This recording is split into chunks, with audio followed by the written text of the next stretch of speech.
മാസപ്പടി കേസിൽ വീണ വിജയൻ പ്രതിയായ സാഹചര്യത്തിൽ മുഖ്യമന്ത്രി പിണറായി വിജയൻ രാജിവെക്കുക എന്ന ആവശ്യം ഉന്നയിച്ചുകൊണ്ട് ബിജെപി ഉടുമ്പൻചോല മണ്ഡലം കമ്മിറ്റിയുടെ നേതൃത്വത്തിൽ വിവിധയിടങ്ങളിൽ പ്രതിഷേധ പരിപാടികൾ സംഘടിപ്പിച്ചു.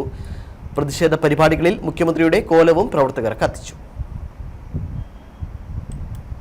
ബിജെപി സംസ്ഥാന കമ്മിറ്റിയുടെ ആഹ്വാനപ്രകാരമാണ് ബിജെപി ഉടുമ്പൻചോല നിയോജക മണ്ഡലത്തിൽ വിവിധ ഇടങ്ങളിൽ പ്രതിഷേധ പരിപാടികൾ സംഘടിപ്പിച്ചത്. ഉടുമ്പൻചോല, നെടുങ്കണ്ടം, രാജാക്കാട് മേഖലകളിൽ പ്രതിഷേധ പ്രകടനങ്ങൾ നടന്നു.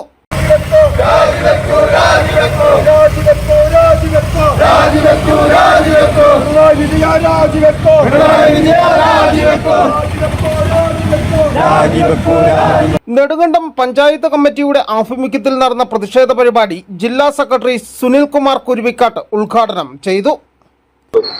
ഈ കേരളത്തിലെ പാവപ്പെട്ട ആയിരക്കണക്കിന് ആശാവർക്കർമാർ കേരളത്തിന്റെ തെരുവോരങ്ങളിലൂടെ സമരം നടത്തി സെക്രട്ടേറിയറ്റ് പടിക്കൽ കഴിഞ്ഞ 50 ദിവസത്തോളമായി സമരം നടത്തുമ്പോൾ കേരളത്തിന്റെ മുഖ്യമന്ത്രി കഴിഞ്ഞ 2 ഘട്ടങ്ങളിലായി കേരളത്തിലെ പാവപ്പെട്ട ആളുകളെ കൊള്ളയടിക്കുക മാത്രമല്ല അദ്ദേഹത്തിനും അദ്ദേഹത്തിന്റെ കുടുംബാംഗങ്ങൾക്കും സ്വത്ത് സമ്പാദിക്കുന്നതിന് വേണ്ടി ഈ സംസ്ഥാനത്തെ മുച്ചൂട് മുടിക്കുകയാണ് ഉണ്ടായിട്ടുള്ളത്.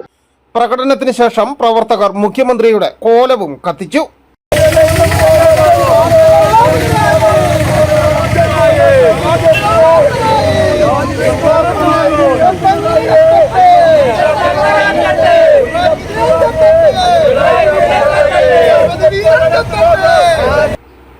പരിപാടികളിൽ ബിജെപി മണ്ഡലം പ്രസിഡന്റ് അനീഷ് കെ പി, മണ്ഡലം ജനറൽ സെക്രട്ടറി അരുൺ അമ്പാടി, മഹിളാ മോർച്ച ജില്ലാ പ്രസിഡന്റ് സ്മിത കെആർ, മണ്ഡലം വൈസ് പ്രസിഡന്റ് ബിനോയ് ആനിക്കാട്ട്, ജില്ലാ കമ്മിറ്റി അംഗം അഡ്വക്കേറ്റ് വിനോജ് കുമാർ, കർഷക മോർച്ച മണ്ഡലം president advocate Radhakrishnan, panchayat committee president Jose Joseph, general secretary Saji Ayyappas എന്നിവർ നേതൃത്വം നൽകി.